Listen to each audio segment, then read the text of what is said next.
हर साल लगभग 4 ग्रहण लगते हैं, जिनमें से 2 चंद्र ग्रहण और 2 सूर्य ग्रहण होते हैं। इस बार इसकी शुरुआत हिंदू पंचांग के अनुसार फागुन मास की शुक्ल पक्ष की पूर्णिमा तिथि यानी 25 मार्च 2024 सोमवार के दिन हिंदुओं की प्रमुख त्योहार पर यानी होली पर लगने जा रहा है। अब विशेषकर गर्भवती यह ग्रहण का नाम सुनकर थोड़ी डर जाती है। उनके मन में इससे जुड़े कई सवाल आते हैं। क्या नियम पालन करना है और होली कैसे मनानी है, कैसे पूजा करनी है, कब तक सूतक का समय रहेगा, कब ग्रहण का समय होगा, तो आज मैं आपको उसी के बारे में बता देता हूं। और ग्रहण लगने से पहले कुछ नियमों का पालन किया जाता है ताकि ग्रहण के अशुभ प्रभावों से बचा जा सके। इन्हीं में से एक है चंद्र ग्रहण लगने से पहले खाने पीने के सामान में तुलसी डालना, ताकि ग्रहण का अशुभ प्रभाव इन चीजों पर ना पड़े। लेकिन क्या आप जानते हैं तुलसी के अलावा भी एक पत्ती है जिससे आप ग्रहण के पहले यानी सूतक काल में खाने पीने के सामान में डाल सकते हैं? अगर आप इस बारे में नहीं जानते तो आज की इस वीडियो में हम आपको ये भी बताएंगे। तो चंद्र ग्रहण कब लग रहा है, सूतक कब से लग रहे हैं, चंद्र ग्रहण से संबंधित आपको सारी जानकारी इस वीडियो में दी जाएगी। तो वीडियो को पूरा देखें, शुरू से लेकर अंत तक देखें। लेकिन आपसे एक अनुरोध है कि आप हमारे वीडियो को लाइक अवश्य कर दें और एक बार कमेंट सेक्शन में जय चंद्रदेव की अवश्य लिखें। तो चलिए जानते हैं। देखिए, सबसे पहले समझिए चंद्र ग्रहण का समय होता है जब चंद्रमा पूरी तरह या उसका कोई हिस्सा पृथ्वी की छाया से ढक जाता है और जब सूर्य का प्रकाश चंद्रमा के द्वारा धरती पर नहीं पहुंच पाता। शास्त्रों में गया है कि सूर्य की अनुपस्थिति कई नकारात्मक प्रभावों को जन्म देती है, इसलिए विशेषकर गर्भवती को इस समय कुछ नियमों का पालन करना चाहिए। हालांकि मैं कहना चाहता हूं, प्रकृति में आंतरिक बदलाव के लिए होता है। जिस प्रकार हमारे जीवन में कुछ बदलाव होते रहते हैं, उसी प्रकार यह जो सदैव क्रियाशील ब्रह्मांड है उसमें भी परिवर्तन जरूर होते हैं।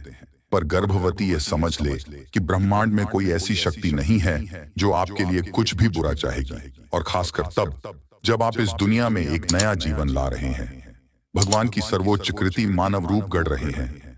इसमें गर्भवती अपनी चिंताएं दूर करें और कुछ नियमों का ध्यान रखें, जैसे कि 25 मार्च पर होने वाला यह ग्रहण भारतीय समयानुसार सुबह 10:30 से शुरू होगा और दोपहर 3:02 तक रहेगा। चंद्र ग्रहण का सूतक 9 घंटे पहले लग जाता है।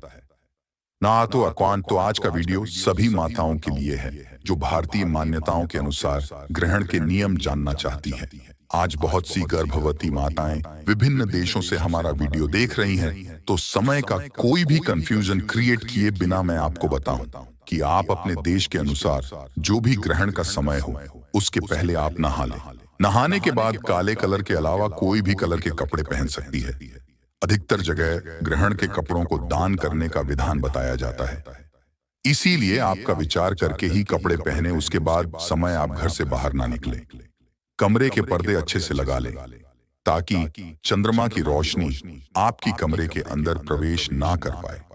अगर बहुत जरूरी है आपको बाहर जाना है तो तुलसी या चंदन का लेप आप अपने गर्भ पर लगाकर बाहर जा सकती है। सुरक्षा की दृष्टि से एक गिला नारियल अपने पास रखें। गर्भिणी कई बार पूछती है कि टॉयलेट जा सकती है या नहीं, तो हाँ, बिल्कुल जाना चाहिए।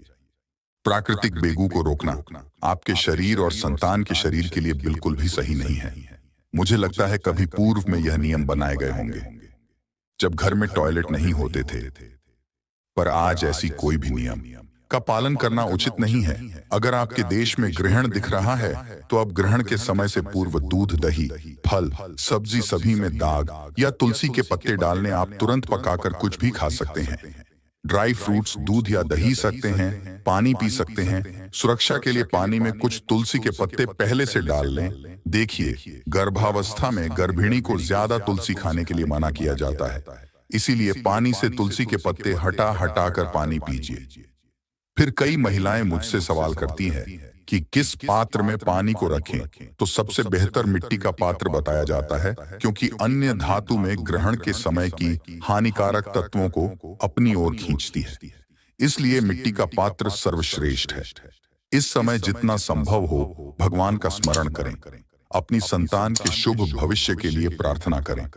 देखिए, ग्रहण के कुछ हानिकारक प्रभाव है तो इसके कुछ सकारात्मक प्रभाव भी होते हैं। जैसे इस समय की गई प्रार्थना, इस समय किए गए जाप अतिशीघ्र फलदायी होते हैं, तो आप इस कर जरूर ध्यान रखें। फिर ग्रहण के बाद आप नहा लें। नहाने के लिए सबसे बेहतर समुद्र का पानी बताया जाता है, तो आप घर पर ही अपने नहाने के पानी में नमक डालकर नहा सकती हैं, जिससे ग्रहण की सभी हानिकारक प्रभाव आपसे दूर रहेंगे। गीला नारियल जो अपने पास रखा था, उसे आसपास कोई तालाब, सरोवर, नदी में नहाने के लिए भेज दें। साथ ही आपको ग्रहण पूर्ण होने पर कोई चांदी की वस्तु या सफेद वस्तुओं का दान भी अवश्य करना चाहिए। यही कुछ ग्रहण की जरूरी नियम बताए जाते हैं जो सुरक्षा की दृष्टि से घर भी नहीं अपना सकती है। वैसे अगर आप ना भी अपनाए तो भी आप चिंतित ना हो, क्योंकि ब्रह्मांड में कोई ऐसी शक्ति नहीं है जो आपका बुरा चाहती है। ऊपर बताए गए नियमों को अपनाने से सिर्फ उसका सकारात्मक लाभ भी मिलता है। अब क्योंकि ग्रहण भारतीय समय अनुसार सुबह 10:30 से शुरू होगा और दोपहर 3:02 तक रहेगा। ये भारत में चंद्रोदय का समय नहीं है, इसीलिए भारत में ग्रहण का सीधा प्रभाव भी नहीं है। यह ग्रहण इटली, जर्मनी, फ्रांस और बेल्जियम, दक्षिण नॉर्वे, रिजल्ट उत्तर दक्षिण अमेरिका, जापान, रूस के पूर्वी भाग, ऑस्ट्रेलिया और इंग्लैंड में दृश्यमान होगा। इसीलिए भारत में ग्रहण और सूतक से जुड़े नियम मान्य नहीं होंगे, तो भारतीय महिलाएं निश्चिंत रह सकती हैं। ज्यादा से ज्यादा सुरक्षा की दृष्टि से उस दिन ज्यादा बाहर न जाएं और जितना हो सके ग्रहण के समय मंत्र उच्चारण करें। ऊपर बताए गए देशों में ग्रहण के नियम मान्य होंगे। दोस्तों, जब भी कोई ग्रहण लगता है तो उस समय बहुत सारी नकारात्मक ऊर्जा वातावरण में फैल जाती है, जिस कारण से घर में रखी भी खाने पीने की वस्तुओं पर सबसे ज्यादा प्रभाव इस नकारात्मक ऊर्जा का होता है। और जब हम उसी दूषित भोजन को ग्रहण करते हैं तो उसका असर भी हमारे स्वास्थ्य पर, हमारे मन पर पड़ता है। और इन सब से बचने के लिए ग्रहण लगने से पहले यह ग्रहण के सूतक काल में ही तुलसी की पत्तियों को तोड़कर खाने पीने की चीजों में डाल दिया जाता है। लेकिन तुलसी के अलावा भी एक और पत्ती है जो है दूर्वा। दूर्वा एक घास है। हिंदू धार्मिक पूजा पाठ में किसी भी शुभ कार्य में दूर्वा का उपयोग किया जाता है। दूर्वा को बहुत शुभ और महत्वपूर्ण माना जाता है। बहुत ही आम सी दिखने वाली यह दूर्वा भगवान श्री गणेश जी को अत्यंत प्रिय है। पूजा पाठ के लिए कई तरह की सामग्री का उपयोग किया जाता है और इन सभी सामग्रियों का अपना अपना विशेष महत्व है। इन्हीं में से एक है दूर्वा, जिसके बिना कोई भी शुभ काम पूर्ण नहीं होता। इस पवित्र घास का उपयोग भगवान गणेश जी की पूजा करने के लिए विशेष रूप से किया जाता है। गणेश भगवान के पूजन में 21 दूर्वा चढ़ाने से भगवान गणेश की असीम कृपा बनी रहती है। भक्तों के आने वाले संकट टल जाते हैं और सभी मनोकामनाएं पूर्ण होती हैं। वही ग्रहण के समय दूर्वा का प्रयोग करने से ग्रहण से होने वाले अशुभ प्रभावों से बचा जा सकता है। जैसा कि आप जानते हैं, इस बार चंद्र ग्रहण 25 मार्च को है। ग्रहण को लेकर ज्योतिष शास्त्र में बहुत सारे मान्यताएं होती हैं, जैसे कि ग्रहण के दौरान खाने पीने की मनाही होती है। ग्रहण के दौरान वातावरण नकारात्मक और अशुद्ध हो जाता है। इसलिए खासतौर पर जब ग्रहण का सूतक काल चल रहा हो, तब किसी मंदिर या धार्मिक स्थानों पर प्रवेश नहीं किया जाता है। चंद्र ग्रहण का सूतक काल लगभग 9 घंटे पहले प्रारंभ हो जाता है और इस दौरान आपको बहुत सारी सावधानी बरतनी चाहिए, जैसे कि ग्रहण के सूतक काल में ग्रहण के समय भोजन करने से बचना चाहिए। ग्रहण के समय, सूतक काल के समय नाखून, बाल इत्यादि भी नहीं काटने चाहिए। ग्रहण से पहले, ग्रहण के बाद में स्नान करना चाहिए, लेकिन ग्रहण के दौरान स्नान करने से बचना चाहिए। गर्भवती महिलाओं को ग्रहण के समय घर से बाहर नहीं निकलना चाहिए और नुकीली वस्तु का उपयोग भी नहीं करनी चाहिए। ग्रहण के दौरान दूर्वा का इस्तेमाल क्यों करना चाहिए, इस बारे में भी जान लीजिए। ग्रहण काल में दुर्गा के इस्तेमाल को बहुत ही शुभ माना जाता है। ये ग्रहण के अशुभ और नकारात्मक प्रभाव को समाप्त कर देती है।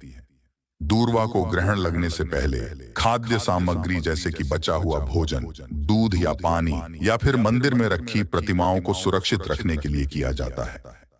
ग्रहण के बाद दूर्वा के बिना कोई भी पूजन को दूषित माना जाता है। और इसका असर सेहत पर बहुत बुरा पड़ता है।